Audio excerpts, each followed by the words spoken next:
falar sobre oração. É nos aprofundar um pouco mais como que a gente faz esta comunhão, essa ligação em comum para com Deus.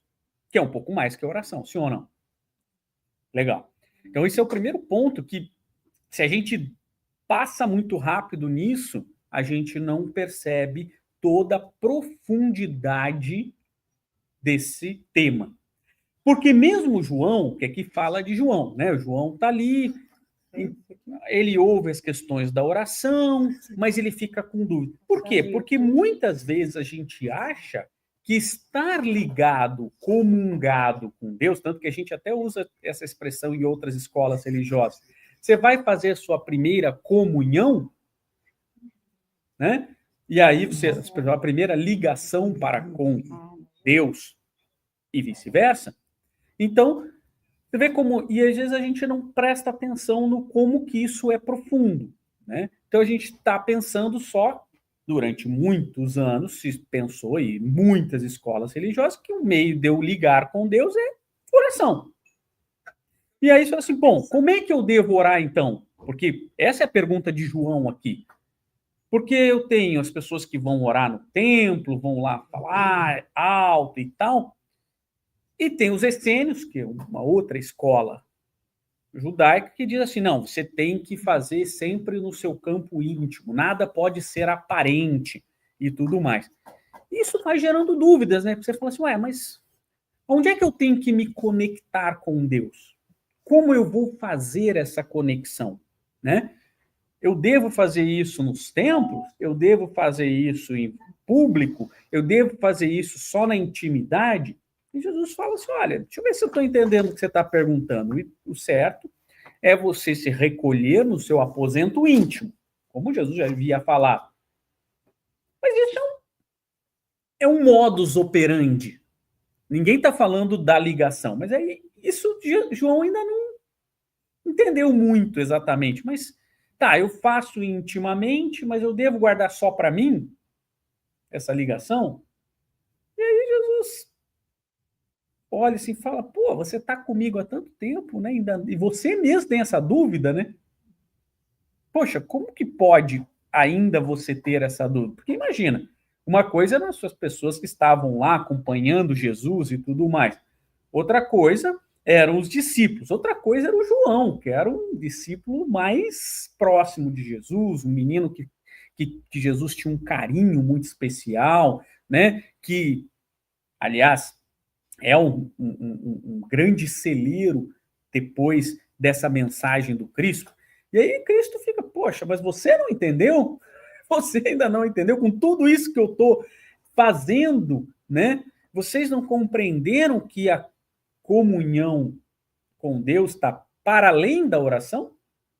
E aí ele olha e fala assim, porque aqui tem um trecho fundamental.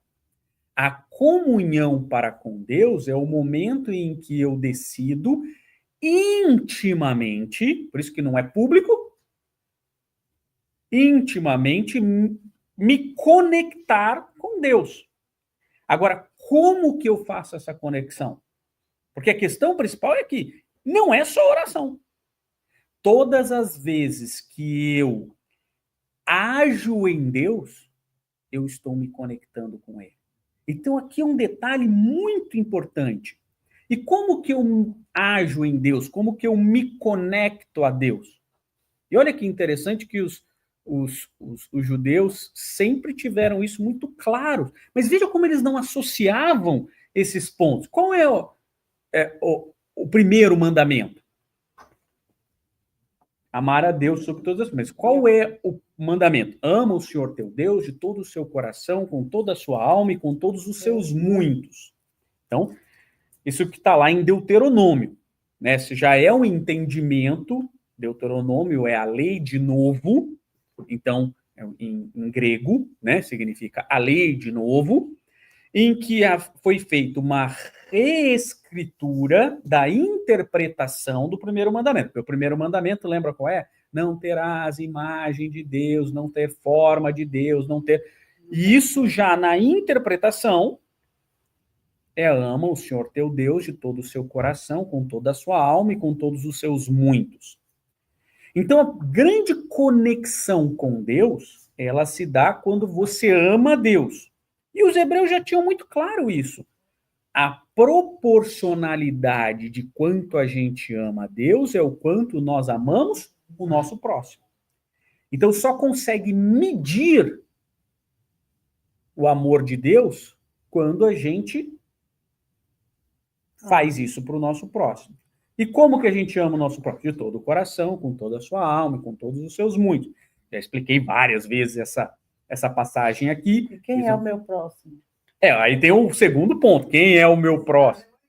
O mais próximo sou eu, né? É quem passar na frente. Qualquer hora. É o mais próximo. É o mais próximo. Então, mas não é o mais próximo, porque, não, o mais próximo é quem está em casa. Não é. É qualquer um que você cruze, que chegue próximo a você, já é o próximo.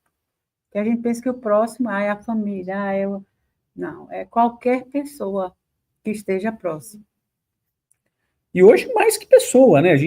Porque ao passar dos tempos, a gente vai expandindo essa interpretação, que na época era só o próximo, porque na realidade, eu entendo a dificuldade dos hebreus, porque essa palavra próximo não existia em hebraico, tá? Então, a palavra próximo. Então, o que estava escrito era ama o seu irmão. E aí, por isso que lá o doutor da lei pergunta para Jesus, quem é o meu irmão? Na sua concepção, quem é o meu irmão? Porque existia essa discussão na época. Essa discussão era muito... Tudo era ao pé da lei. Então, se entendia que o irmão, a maioria das pessoas entendiam que o irmão era só o povo de Israel. Então, eu só tinha que fazer aquele mandamento para quem era do povo de Israel.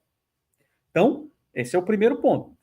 Isso era uma discussão justa na época porque a língua hebraica, né, o aramaico, né, ele é uma língua pequena em comparação com outras línguas, com outras expressões, né? Então, se existia muita discussão interpretativa, né? Então, e aí que Jesus conta, faz essa expansão, que também não é ideia de Jesus somente. O Iléu, que era o avô de Gamaliel, que era o mentor de Paulo de Tarso, já tinha essa interpretação de que o próximo são todas as pessoas. E olha como isso já evoluiu. Próximo não são todas as pessoas. A gente vê um bichinho sofrendo, a gente não vai ajudar, isso não é... Todo ser vivo, o planeta. Você pode expandir a essa obrigatoriedade de fazer o bem para várias... Em toda a natureza. Toda a natureza, tudo que está ao nosso redor, né? Hoje a gente tem as telas, tem as transmissões, então a gente vê o próximo. Não só sabe, porque na época você sabia que tinha gente do outro lado ali, naquela cidade. Hoje a gente sabe que tem, né? E era uma época muito difícil, né? Se a gente for pegar a história daquela região ali onde é Israel, né? Onde uma época, durante muitos e muitos e muitos anos, existiram guerras, conflitos, mortes e tal. Então era difícil você falar assim que o teu irmão é aquele que veio há 300 anos atrás, 200 anos atrás, dominou aqui e matou todo mundo. Como os romanos fizeram, como tantos outros povos que invadiram os egípcios, tantos povos daquele tempo invadiram Jerusalém e mataram e fizeram e tal. Então você imagina como era difícil, né, a gente ter essa noção, porque hoje, levada à realidade atual, é como se a gente chegasse por um ucraniano e falasse, olha, o seu irmão são todas as pessoas, inclusive o russo que estava atacando o míssil ontem aqui. Como assim? E você tem que amá-lo. É muito difícil, né? As coisas estão acontecendo numa situação ainda em que há muita rancor, muita maldade que foi proferida e tal, é muito difícil a gente estar. Imagina quando estava ali recente, né? E recente porque, lembra, na época de Jesus, Jerusalém era dominada a mãos firmes pelo Império Romano. Mas hoje a gente já sabe, e a gente já percebe as pessoas, né? E a gente já sabe que tem que amar. Então, a gente vê como é difícil. Era difícil naquela época, e tendo todas as razões até de ser, porque as pessoas não tinham tanto acesso. E sofreu muito, né? A burilar sentimentos, a se melhorar. Mas hoje em dia nós já temos esse saber em nós, né? Então, e mesmo assim a gente se vê, às vezes, né, denegrindo uma pessoa pela ideia que teve, ou pelo sentido que dá à sua vida. Então, a gente opina, né, julga, e depois ainda condena, e, se possível, decapita, tira essa pessoa de cena, né? A gente bloqueia. Então, como se isso fosse possível. Porque quanto mais a gente não entende as leis, mais a gente fica próximo daquilo que provoque né, esse saber em nós. Então, não tem jeito. É bacana isso, eu gosto muito. Então, e aí você vê assim que, na verdade, Jesus está nos mostrando que aonde que está a comunhão verdadeira? Quando nós estamos ali nos conectando com Deus. Seja numa oração, seja no processo de caridade, seja trazendo a bola. Agora, para as crianças. Agora, se você faz isso sem o sentimento, não adiantou nada. Aí é que tá. Como eles não entendiam ainda, como era complexo, né? É aquele cara que está servindo sopa para os famintos. Pega aí, pega essa sopa, vai comer, senta lá. Eles falam, opa, você já pegou, deixa eu ver o próximo aqui. Não, mas eu tenho mais fome. Você espera. Calma. Né? Do álbum da viúva? Exato. Exatamente. Então você tem uma pessoa que está fazendo bem, não é que não vale de nada. Claro que vale, né? Eu discordo totalmente das pessoas que até falam sem de um certo radicalismo, mas que nada vale a caridade desse jeito. Não, claro que vale, porque tanto que Kardec escreve isso lá no Código Penal da Vida Futura, diz assim, qualquer sentimento, qualquer pequena intenção para o bem será considerada. Ainda que você ainda haja grosseiramente, ainda que você, né, a gente, né, quando a gente, então, claro que vale. Eu acho até que essa forma de pensar, essa esperança, né, qualquer sentimento que vale, ajuda a reformar isso. Você não consegue se reformar de uma hora para outra. Senão, aos poucos, o entendimento, a vivência, né, é um processo. Né? Então, acho isso importante, como você falou. Todos nós temos condição de melhorar, vamos melhorar, uma questão só de entendimento. Sim. Eu estava lembrando aqui das pessoas que gostam dos cachorros pitbull, né? Que são mais ferozes, que são mais, né? Agressivos, né? E eu ficava pensando assim, né? Mas como é que a pessoa cria um animal desse, vai na rua e o cachorro agride alguém, sim, mata, pode chegar até a matar. Mas a criatura que pega para criar adora o bichinho. E ele adora ele adora aquela pessoa. Então, isso assim, é o sistema, né, do desenvolvimento. Como é que aquele ser... Não, nem todos. É que está na natureza, não. Está na natureza ainda daquele animal. É como a gente... Mas antes a gente não dizia assim... antes a gente não dizia assim... Não, aquelas pessoas que moram naquela região são perigosas, não ande ali. Era assim que se falava. E não eram todas as pessoas que moravam numa região porque era mais pobre, porque era mais difícil a vida ali, e as pessoas não estudavam, a pessoa não tinha acesso. Eu admiro mais os caras que gostam do então, pitcher. Mesmo assim, numa comunidade que esteja desprovida do saber, das orientações, da educação, tem aqueles que são mais agressivos e aqueles que são menos agressivos. Então, quando a gente vê nos animais, por exemplo, nos cachorros, tem os cachorros mais dóceis e tem os cachorros que ainda são mais ferozes porque ainda estão atrasados na sua evolução. Mas tem pessoas que gostam daqueles mais ferozes. Então, eles têm que tomar todo o cuidado, porque os ferozes também vão ser mansinhos um dia. Vai ser um poodlezinho assim, balançando o rabinho e lambendo. Mas para ele chegar naquela atitude do bichinho do poodle, ele vai ter que passar e viver, e reencarnando cachorralmente até para quando entrar no reino nominal, não entrar tão agressivo, porque vai entrar meio ainda ferozinho. Mas você vê que é uma raça... É a natureza, e se Deus não quisesse que assim fosse, não deixaria o bichinho nascer. Mas se ele já... E olha nós, na época das cavernas, na época que éramos embrutecidos, olha hoje, as pessoas, às vezes, cometendo barbaridades umas com as outras, sem medo, sem dó nem piedade.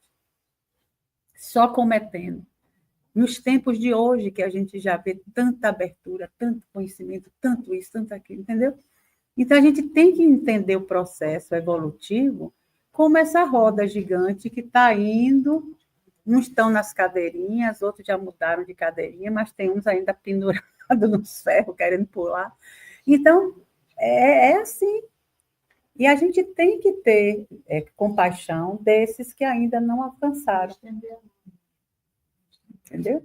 Tem que ter compaixão, porque alguém teve nossa. Alguém está tendo até hoje, né? Compaixão de nós e estão nos ajudando para que a gente vá para frente. Então... E ter paciência com a gente também, porque às vezes a gente vacilei, né? Tipo, a gente às vezes reage mal também, né? Então... Dá uma resposta. Todo dia, toda hora. E a gente, peraí. Não estou dizendo que a gente está perfeito, não. Já percebi. É perfeito. Perfeição é outra coisa. Jesus é outra coisa. Jesus ofereceu outra face. Nós ainda não estamos assim, né? A gente ainda está mais embrutecido. Mas já estamos aqui ouvindo. Né? E ouvindo assim, repetidas vezes. Eu acho isso tão legal. E o ano vai findando, aí eu vou vendo, né, os temas de palestras, de tudo, do ano todo, e o ano recomeçando, e pessoas já me dando os temas de seus trabalhos que vão fazer em 2026. Eu digo, mas menino, que coisa boa. Tudo de novo na escola, assim, e a gente poder ouvir de novo. Né? Eu digo, a educação que Deus nos promove, a Ave Maria é essa. É o beabá sempre, até que cole, vai colando um pedacinho aqui, né? Então, até que fura. Então, quando a gente sai dessa encarnação, a gente vai dizer, mas menino, como foi bom, né? Ficar ouvindo no centro as lições que toda semana eram dadas. E que bom. E que bom que nosso ouvido fica mais perto da nossa boca. Eu acho isso fantástico também. E que a gente vai tendo uma percepção diferente das lições, né? Quantas vezes a gente já leu esse livro, ou outros que a gente estuda o tempo todo, né? E é isso, é porque a gente, ao se aproximar de Deus e dessa intimidade, dessa comunhão com Deus, a gente vai expandindo o nosso sentimento. A gente vai expandindo, porque o mais importante da comunhão com Deus é sentir. Não é aquele que fala mais bonito, aquele que tem a melhor oratória, porque isso a gente teve um monte, né? No transcorrer da história, nós tivemos inúmeros oradores, padres, pessoas que profetizaram a fé e que tinham discursos maravilhosos. Mas como seres humanos eram imperfeitos como nós somos, né? E tinham as suas mazelas, suas dificuldades, né? E a gente percebe que é um passo de cada vez internalizar esse sentimento, mais do que raciocinar sobre ele, né? A gente pode decorar. Eu tenho um amigo, embora ele não seja só isso, né? Mas eu tenho um amigo que ele sabe de cor todas as questões do Livro dos Espíritos. Todas, não importa conheço, qual não você diz, ele sabe. E embora ele não seja só isso, por isso que eu quero fazer esse detalhe, porque ele vive isso, ele prega isso, é uma pessoa muito bacana, como nós, assim, que tenta, não que ele seja perfeito também. Mas quantos de nós só racionalizamos Cristo? Né? Olha, sei todos os mandamentos de cor salteado, pode fazer qualquer pergunta e tal, não sei o quê. Tá, mas quando você vai servir a sopa? E nesse servir a sopa, você vai servir como, né? É isso aí. Aí é que está o nó da história. Eu estava assistindo... Porque por isso essa comunhão com Deus, ela não é... Ela vem pelo estudo, ela vem pela reforma íntima, ela vem por tudo que a gente faz. Mas porque o Deus está interno já. Ele já é em nós. Então, isso é muito... senão a gente não teria toda essa condição de nos tornarmos perfeitos um dia. Nunca. Se já não tivermos essa base no espírito perfeita, a gente não conseguiria. Então, a gente só está burilando, cada um seu. Ninguém faz por ninguém, é cada um fazendo o seu trabalho, quando quer, porque quer. E isso é primoroso, porque no final você diz assim, puxa vida, eu tive a alavanca divina, mas eu estou aqui porque eu alcancei. Eu cedi a coisas, eu agreguei coisas, eu fui me vendo e querendo ser melhor. Mas todo mundo à minha volta queria que eu fosse melhor, mas eu só fui na hora que eu quis. Porque tem isso. Bacana o exemplo que ele dá do poço, né?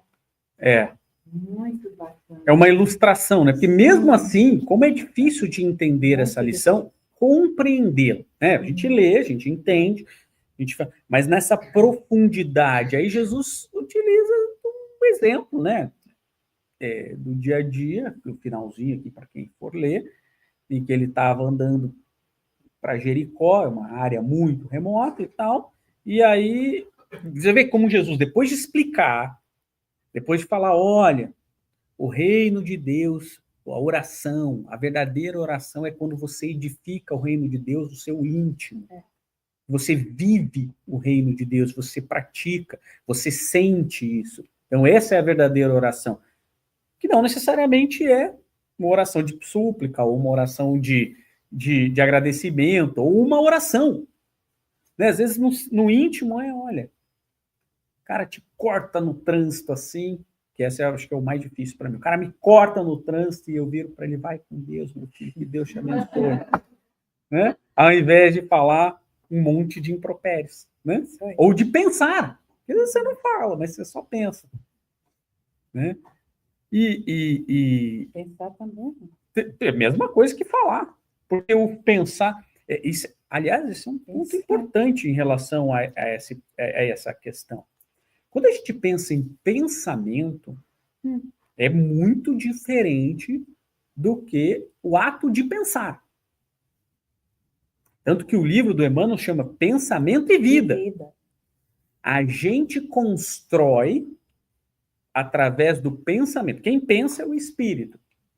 Né? Mas através do pensamento, a gente constrói o mundo à nossa volta. Né? Da minha geração que lia a Turma da Mônica, tinha um lá que tinha um Nimbus, assim, que ele andava com uma nuvem, assim, carregada, assim, e tudo. Também. Então, você tinha, assim... Quer dizer, é isso. Tudo para a pessoa é feio. Tudo para a pessoa é ruim. Porque ele vive nesse mundo. Olha que mar lindo e tal, não sei o quê. Perigoso. Muito perigoso. E o sol tá horrível, tá sol quente. Você fala, a pessoa é o zangado dos 7 anões. Não tem isso? Tem. Eu tenho amigos, pessoas que a gente conhece, e às vezes nós mesmos. Porque a gente vai construindo através do pensamento o mundo que queremos viver. E a gente só enxerga aquilo que a gente constrói. Né? Por isso que essa edificação do pensamento então pensar e falar é a mesma coisa. Claro que é um passo evolutivo quando você fala, grita com o outro lá e você só pensa, já é melhor, né? Pelo menos você não se põe em risco. E nem expõe o outro a fazer uma maldade. Quando você já muda o pensamento e pensa, puxa, será que ele está com uma criança lá precisando, né? Tal? Quando a gente já mudou o pensamento, opa, melhorei. Ou então você fala, olha, quando você fala vai com Deus, mas pensando vai para o inferno, sei lá, qualquer coisa assim, é um pouquinho melhor, mas é quase a mesma coisa. Aí você poderia resumir um pouquinho mais fácil da diferença entre pensamento e pensar? O ato de pensar é aquilo que você se propõe a fazer. Eu vou pensar sobre o livro hoje.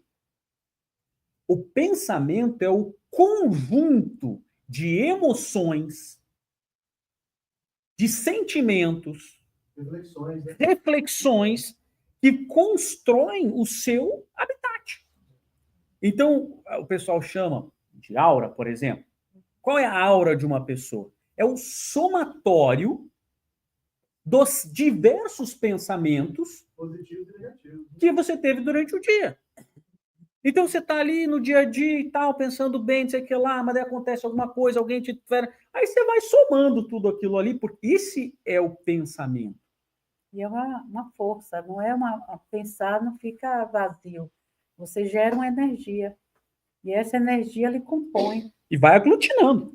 Vai aglutinando. Por isso que as pessoas muito rancorosas ou muito difíceis começam a desenvolver doenças, porque o corpo recebe aquela energia diariamente de pensamentos de dor, de raiva, de agonia, entendeu? Então, hoje já se sabe isso, né? Que muitas dores que a gente provoca em nós mesmos vêm dos pensamentos. E para piorar a situação, ou melhorar, dependendo da situação que a gente esteja, então a nossa psicosfera é o somatório dos nossos pensamentos, durante o dia, durante a semana. A psicosfera da nossa casa é o somatório dos pensamentos de todos que estão ali. E isso influencia na psicosfera do centro, na psicosfera do bairro. E é por isso que quando a gente fala assim, quando vai ser o mundo de regeneração?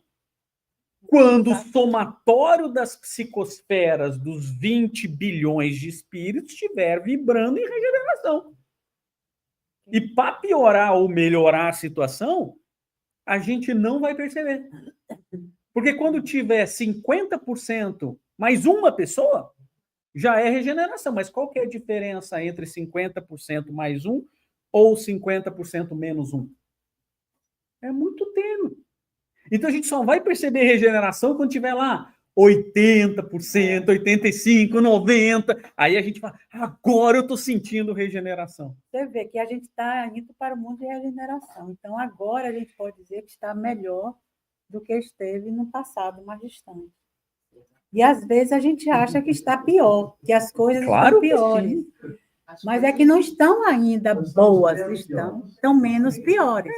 Nós já fomos muito piores. Assim, a quantidade de gente que era pior era muito maior do que aqui é hoje. Todas as vezes que alguém fala assim, eu acho que que no passado era melhor. Assim, qual passado? Qual passado? Qual passado? 1000 anos atrás? Quando Roma, por exemplo... 50 anos atrás. 50... Boa. Por isso que eu quero assim, vamos botar uma data calendária. 50 anos atrás, quando a mulher não tinha direitos? Quando a mulher não podia votar? Mas estou falando de... Quando o negro era discriminado racialmente, não podia votar? Esse era o melhor? Não podia entrar no ônibus. Então, mas não existe discriminação. Claro que existe hoje. Existe. Mas hoje é ilegal. Você está falando era legal escravizar o nosso próximo. É isso. Era legal, não era moral. Maltratar a esposa. Quando eu podia dar uma surra na esposa, e aí vender a filha, vender. E aí você fala assim, mas você não bateu na sua esposa hoje ainda? Não, por muito menos eu já teria batido. E as pessoas diziam isso. Imagine. Era muito pior. Mas era muito pior. Muito pior. Hoje é uma maravilha. Há 50 anos atrás, nós matamos 50 mil judeus num campo de concentração porque ele era judeu. Mas nós colocamos os homossexuais, os doentes mentais, testemunhas de Jeová. nos campos de concentração. Hoje os autistas estão sendo respeitados, mas não Eu eram, sou não. enfático, assim, Ia para pra um dar hospitalzinho esse lá ar e mesmo, tava- tá? Mas é para a gente perceber É. o quanto nós estamos melhores. Ah, não, mas não tem mais discriminação com o judeu. Claro que tem. Claro que tem. Mas hoje é punido. Graças a Deus, já tá uma... Então, vamos pensar assim. E eu sei que dá um saudosismo quando a gente vê o mundo não perfeito quanto a gente gostaria que estivesse. Esse é o ponto. E com certeza, nesse ponto você tem razão. Quando nós gostaríamos que não tivesse mais guerra, a gente gostaria. Mas nós tivemos no século XX mais guerras catalogadas no mundo do que todo o resto da história da humanidade. Inacreditável uma situação. Não em número de mortos. Olha que coisa. Olha, nós tivemos na África, nos anos 90, uma série de guerras civis que dizimaram pessoas. Nós tivemos agora, em 2010, no Sudão, 300 mil pessoas em Darfur que foram assassinadas por serem cristãs. Isso foi ontem, ano 2010 foi ontem. Né? Então, assim... Ainda tem muita coisa... E a gente vai falar daqui a 20 anos, assim, 20 anos atrás, tinha um país que invadiu o outro e jogou bomba por 2 anos, 3 anos, matando um monte de inocente. Né?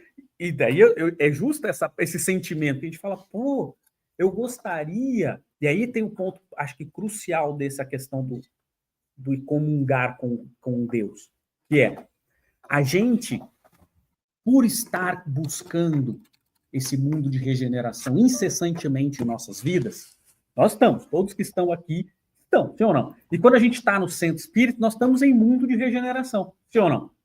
Porque psicosfera, lembra, regeneração não é tudo beleza. O que é regeneração? Nós somos degenerados, essa é a palavra.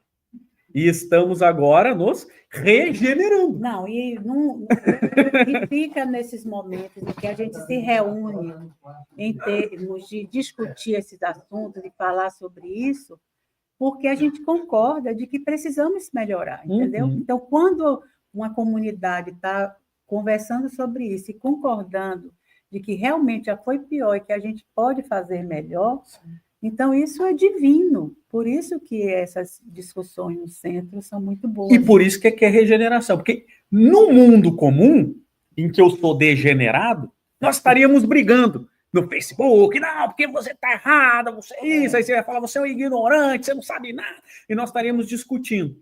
Como acontece. Não falo mais com você, te bloqueei no Facebook. Então, não é assim que a gente faz no mundo fora do centro?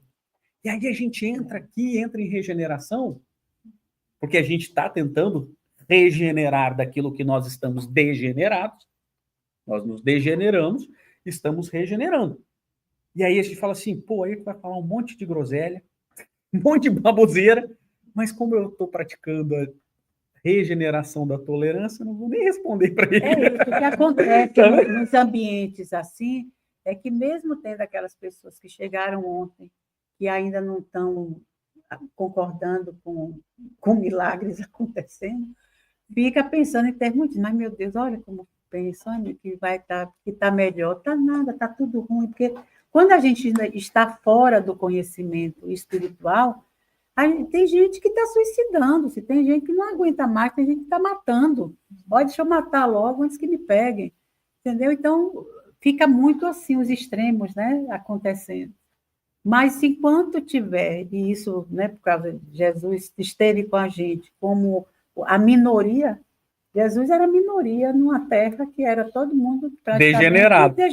Todo mundo degenerado. E ele veio e deixou, né, o caminho da gente se recuperar. Imagine agora que já temos esse senso de dizer, olha, eu ainda não sou perfeito, mas eu quero ser. Pai, não quero mais viver no inferno, não quero mais viver matando, não quero, entendeu? Então, esse senso é que faz a regeneração e vindo cada vez melhor, né? A galope. Agora, tem uma percepção importante sua. Isso é muito importante. E essa percepção que a gente tem, ela é válida e ela é justa. Porque a gente vê em algumas áreas, em muitas áreas, parece que o mundo desgringolou. Parece que Jesus tirou uma licença premium, porque ele já estava 4,5 bilhões de anos, falou assim, olha, agora eu tenho direito a licença premium de meio bilhão de anos. Ele foi embora e deixou tudo largado. Dá essa sensação. Porque quando a gente olha, por exemplo, para a arte, a gente vê umas coisas assim horríveis, né? Quando a gente tinha lá um monte de pinturas lindas, né? E tal, você tem um período renascentista, uma coisa que parece que o mundo ia melhorar, você tem o século XIX, que a arte parece que dá uma... E aí, de repente, você tem um monte de pinturas que são agressivas, são grosseiras e tal. Aí você tem na música, aí você vê assim, Mozart, Beethoven, Chopin, Tchaikovsky e tal, aí você vê o século XVIII, aí você tem lá o Guarani e todas essas músicas clássicas, as coisas, elas parecem que vêm melhorando, aí você tem lá um movimento, a próprio rock, que iam falar coisas bacanas e tal, e agora você tem música que só fala bobagem, que só fala mal da mulher, ou mal do droga, ou não sei o que lá. Movimento artístico nisso. Você tem um movimento, uma sensação de que na política você tinha determinados políticos, mais ou menos, tá? Então, eles eram Winston Churchill, que era um traste também, leiam a biografia dele. Vejam Peaky Blinders, né? Que é o Peaky Blinders, que é onde ele se associou com as gangues ali para poder, né? Mas tudo bem, é um personagem que a gente tem que louvar em certos aspectos. Mas, e aí você vê algumas coisas muito sujas, coisas erradas. Então, essa sensação. Por que a gente tem essa sensação? Que ela é verdadeira. Embora o mundo não tenha piorado, em algumas coisas parece que ficou meio estranho, para dizer o mínimo, não é? Por quê? A gente tem que entender lá Evolução em Dois Mundos. Quando a gente lê o Evolução em Dois Mundos, e o Caminho da Luz também, mas principalmente o Evolução em Dois Mundos, André Luiz nos narra todo o processo de evolução, desde o surgimento do planeta até o surgimento das cônadas, o surgimento das primeiros seres unicelulares, pluricelulares, a junção, até chegar aqui. Então, André Luiz vem fazendo uma coisa que é uma leitura muito difícil. Muito difícil. E aí, o que acontece? Qual é a lição? Porque não é feito para gente, é feito para quem é da área biológica, para quem é da área mais científica e tal, estudar. Para a gente é só ler mesmo, que a gente não entende metade. Eu passei um ano dando aula sobre Evolução em Dois Mundos, para a gente poder, capítulo a capítulo, tentar entender, estudar e tudo mais. Mas foram 2 anos. Lá a gente tinha um grupo de estudo sobre Evolução em Dois Mundos e tudo mais. Mas a principal lição, para fazer o resumo do livro, é que a Evolução em Dois Mundos é de lá para cá. Então, nós temos um processo que vem de lá para impactar na evolução daqui, material. E vice-versa, daí ele evolui aqui, volta, tem uma transformação e volta. Então, por isso que é a evolução em dois mundos. Não é só de lá para cá, mas sobretudo de lá para cá. Então, se a evolução é de lá para cá, o que nós temos que fazer? Trazer um umbral para evoluir para cá também, sim ou não? Então, este momento e quem fala isso não sou eu, é Divaldo, tá? O livro é Alvorecer de uma Nova Era, se não me falha a memória, tá? Então, o que é o alvorecer? Quando a gente muda o dia de 11h59 para meia-noite, tá escuro que só, né? A gente só vai ver a luz do dia 6 horas da manhã. E nós estamos no mundo de regeneração, caminhando para esse processo, meia-noite 1, meia-noite 2. Então, você fala assim, Está mais escuro. E aí você vai falar, vou te contar uma coisa, vai ficar mais escuro e mais frio. Porque só vai escurecendo mais e vai ficando mais frio, não é? 5, 6 horas da manhã, 4 horas da manhã, é o horário mais frio. Daí vira. Então, essa analogia do alvorecer do novo dia é isso. E qual que é o. Por que a gente tem essa sensação? Porque está sendo feita uma limpeza nos umbrais para que esses irmãos que habitam nesse umbral possam reencarnar e sofrer o impacto do processo evolutivo, tendo contato com pessoas que querem um mundo melhor, e a gente vai influenciar eles e talvez eles influenciem a gente. Mas pelo menos eles vão impactar. Mas eles não saem daqui sem serem chocados por esse movimento. Eles podem ser maus, E para mas os vão aqui sair. também servem de instrumento de instrumento. melhoria, né? Sim, exatamente. Eu não quero mais ser assim. Olha, eu estou vendo uma pessoa que é pior do que eu. Vixe, Maria, eu não quero. Entendeu? Então, tudo ajuda, né? É difícil de falar, você fala socialmente, moralmente. Existem leis agora que protegem o idoso, a criança, tudo isso. Claro. Mas em termos de prática, por exemplo, eu nasci e criada no Rio de Janeiro. Nunca se viu a quantidade de gente morando na rua, Claro. despejada, passando fome, chega e o problema da epidemia no Brasil de cracudos, tudo isso. Dá medo. Mas aonde que está isso? Está dentro desse... Mas vamos dizer assim, ó, porque o cenário não pode ser visto no microcosmos, e sim no macro do planeta, tá? Esses companheiros que estão sofrendo dessa doença chamada crack, onde que eles estavam? Sofrendo no umbral, no crack do umbral, naquele sofrimento, eles só vivem aquilo ali. Mas eles estão tendo um impacto no mundo corporal que, de uma maneira ou outra, vai trazer o resgate para eles. Dentro do processo. Porque, às vezes, dentro de uma vida, a gente olha assim, determinado, vamos colocar hipoteticamente para a gente não fulanizar. Aquele governador, aquele presidente, aquele deputado, ele é péssimo hoje, bandido e tal, mas na Revolução Francesa ele era bandido, péssimo e assassinava os outros. Então, dentro do processo evolutivo, ele já parou de matar. Não é? E a natureza não dá salvo. E isso está lá. Não, isso está lá em Brasil, também... coração do mundo, pátria do evangelho. E a viciação também é assim, ela é longa a cura. Então, o fato também de estarem num lugar onde eles veem também naquelas ruas passarem aqueles rapazes saudáveis com suas namoradas, bicicleta, fazendo ginástica na praia, eles estão vendo aquilo. Então, para eles, aquilo é o futuro.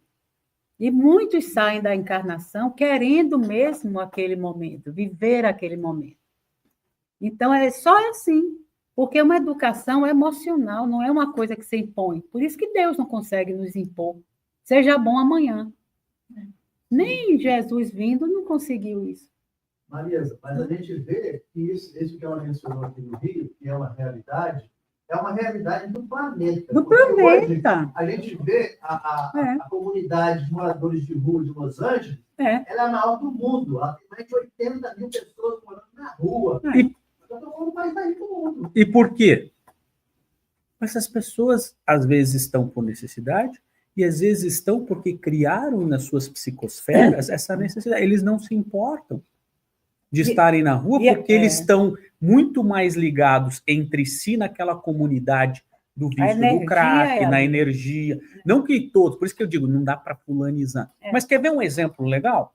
Para a gente fulanizar? Muitos conseguem, pincelando, né? Não são muitos, mas alguns conseguem, ao notar o outro lado da estrada, dizer assim, olha, até depois de morto, dizer, olha, estou cansado, não quero mais aquela vida. Às vezes, depois que desencarna, já pede outros desafios, já implora por uma chance de viver alguma coisa para ver se vai melhorar. Então, de todo jeito, o processo é educativo e amoroso para todos, desde aquele que Mata sangue frio. A gente tem que lembrar que Deus ama, como diz Emmanuel, Deus ama o verme da mesma maneira que o anjo que o é responsável.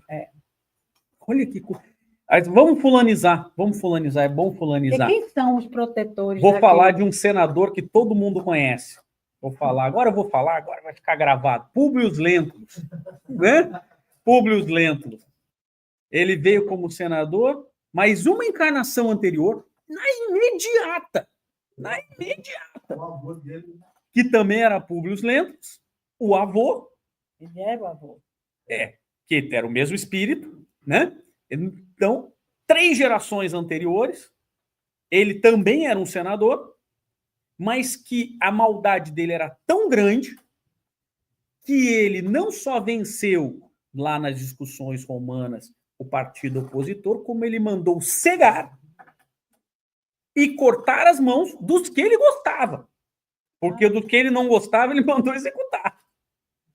Esse era o Públio Lentulus. Na encarnação seguinte, ele encontra Jesus, numa situação de desespero. Ainda arrogante, muito sábio, como sempre foi, mas ainda arrogante, Jesus vira para ele e fala assim: olha, tens hoje uma oportunidade de um ponto de ruptura no seu processo reencarnatório. Poderá seguir-me agora ou daqui a 1000 anos. E aí ele falou o quê? Daqui a 1000 anos. Daqui a 1000 anos eu posso seguir. É o Depois... ruim da pessoa má, é porque é uma pessoa burra, ainda por cima. Mas, Não vê a chance. mas não enxerga. ele já, embora com toda a sua arrogância, matou o menino que depois O poder atirou uma pedra lá acertando a esposa, parari, parará, quis matar, né, a esposa e tal, ainda. Mas antes ele matava um monte. Nessa encarnação ele só matou um. Pelo menos que a gente sabe, né? Legal, é. Eles estão filmando o Há 2000 anos agora. Inclusive, ontem o Wagner Assis postou no Instagram dele um personagem que está fazendo o avô. Está aqui, eu vou postar para a gente depois. É o Públio Lentulus Sura. Sura. É o Sura, que é o avô. É o carniceiro mesmo, entendeu? É o mesmo, né? É o mesmo. Só que você vê como ele veio numa encarnação, depois ele já foi um pouco tocado, continua. Mas depois de E Jesus. 1000 anos depois, 1000 anos Se depois, não é o encontro com Jesus, não seria 1000 anos, ia ser. 1000 anos, mas assim, um pouco mais de 1000, né? 1600 anos depois, ele assume a postura do Padre Anchieta e vai ao Brasil como Padre Anchieta. Não, ele é o Padre da Nóbrega. O Padre Manuel da Nóbrega Anchieta. é o parceiro do Anchieta. Padre Manuel da Nóbrega, para levar o cristianismo para o Novo Mundo. Virada, quer dizer, a gente que é bonzinho. E 2000 anos depois dessa situação, ele é o Emmanuel, escrevendo aqui para a gente e salvando nossas vidas. Depois dos 1000 anos? Agora- Depois do agora- Padre. Eu mesmo. Eles têm um compromisso. Se você olhar para mim, há 1000 anos atrás eu também estava pregando, mas naquele momento eu pregava do púlpito e mandava pregar os que não concordavam. Viu como eu estou bonzinho agora? Mas hoje, se você encontrar Emmanuel, ele vai dizer que ele ainda está se arrumando. Ele não vai dizer que ele já está pronto. Ele vai dizer, não, ainda estou cavando um lugar que eu possa dizer, agora eu estou pleno. Não é fácil. A Então, gente é da pá virada. mas o que isso nos ensina? Eu não acredito que foi em uma. Quem que foi um? Paulo, eu acredito que Ele esse... já vinha. Eu acredito que esses espíritos...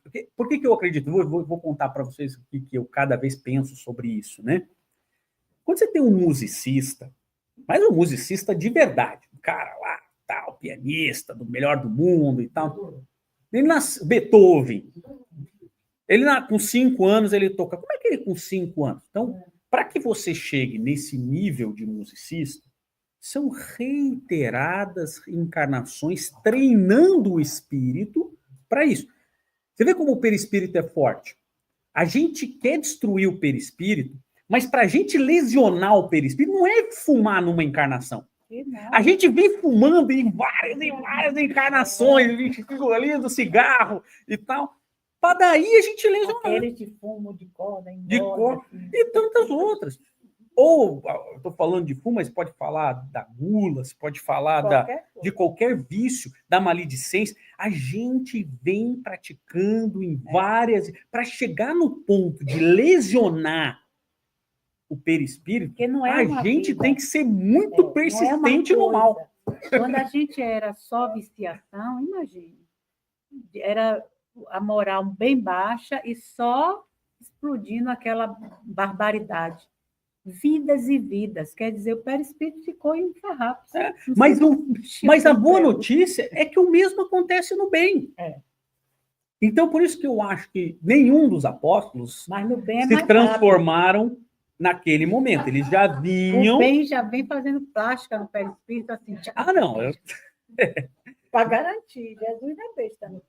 Igual esse menino brasileiro que tem na internet, que é a nossa sensação da medicina, o Davi. Que ele sabe dar diagnóstico.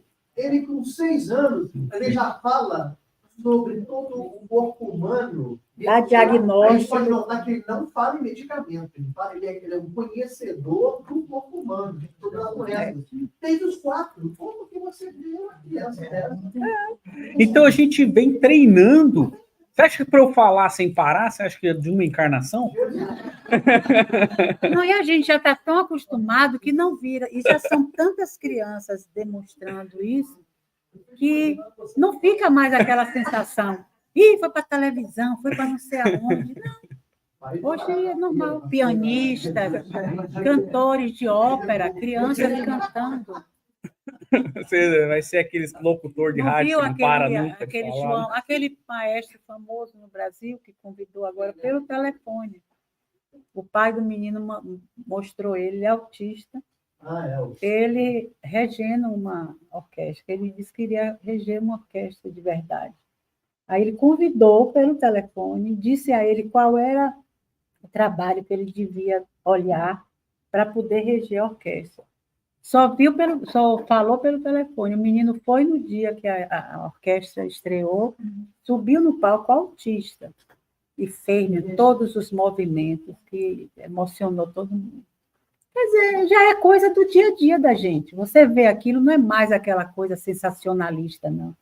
Nós já estamos tão amadurecidos que a gente olha e diz assim, puxa vida, que bom ver um negócio desse para impactar mais ainda a gente.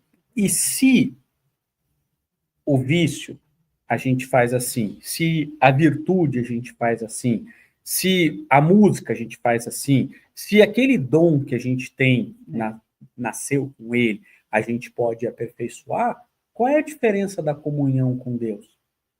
A diferença é treinar esse contato. Por isso que aqui eles falam assim, o vetor é a oração, mas a oração, o vetor. O sentimento que a gente tem que ir moldando dentro da gente, construindo esse... Por isso que Jesus falava tanto, vou edificar o reino de Deus no coração das pessoas. E era difícil entender, né? Porque, como assim?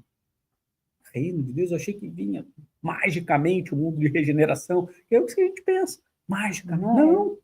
É palma a palma. De regeneração coração aí. A gente a coração. ainda não foi habilitado para reconhecê-lo. A gente tem momentos. Esse aqui é um momento de regeneração.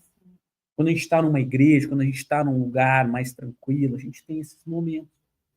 Onde a gente é pacifista, onde a gente é tolerante. Os espíritos podem se aproximar, podem nos dar outras ideias, né? Mas não é fácil. Não é fácil. Mas já foi mais difícil, então vamos chutar a bola para frente. E esse cultivo, dia a dia, treino.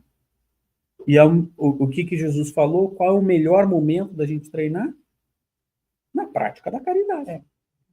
Esse é o melhor momento. Porque fazer besteira a gente já vem fazendo. Então, praticar coisas positivas realmente dá algum esforço, né? A gente tem que bolar alguma coisa, sair com aquela intenção, manter aquilo na cabeça. Que às vezes no meio do caminho a gente já muda a ideia, né? Tem os mais jovens, que é mais difícil a gente contaminar, então, impregnar essa ideia do bem. Mas é isso mesmo. Não vai, mas vai. O bom é saber disso. Ah, fulano não quer, não. É mesmo, tadinho. Aí você empurrou, mas vai. Vai doer tanto que ele vai dizer, eu quero. E agora, que daqui a pouco que a gente vai encerrar e a gente vai para a nossa comunhão, né? É assim, né? A gente às vezes só mudou a escola religiosa, mas continua vindo aqui pela hóstia. Não é? Que a gente chama de água fluidificada, mas a gente continua sendo a hóstia, né? Não, eu gosto A gente desde a tem que cantina viver até a isso. hóstia. Não, mas eu digo, a gente tem que viver. Viver. Viver. Porque se você estudar aquela ritual de consagração da hóstia e depois a entrega, é a coisa mais linda do mundo. Se você olhar e estudar, entender que não é só o padre levantando a mão, é uma evocação do Espírito Santo e para trazer para aquele pedaço de pão espiritual. simbolicamente o corpo de Cristo em nós, né? E que a gente vai colocar para dentro. Isso é tudo símbolo, né? Se a gente sai daquele ritual... É como quem diz, já está aí, mas faz de conta que você está botando em mão. É tudo é o simbolismo. Educativo para ver se a gente lembra que a gente é espírito, né?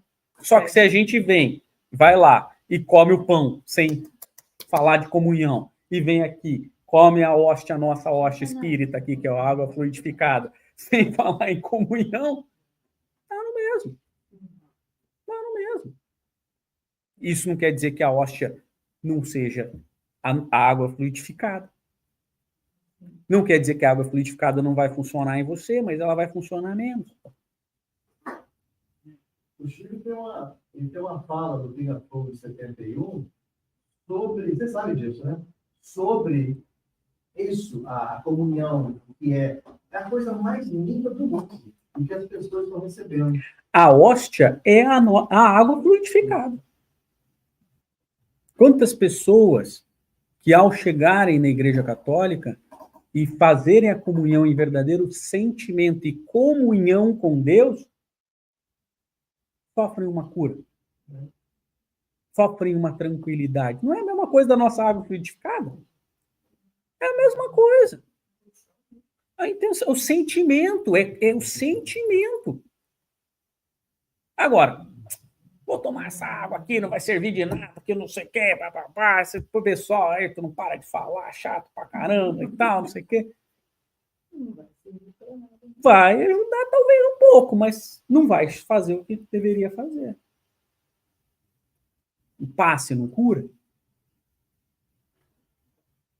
Mas a gente está em comunhão com Deus, passistas e assistidos. Né? Esse é o ponto.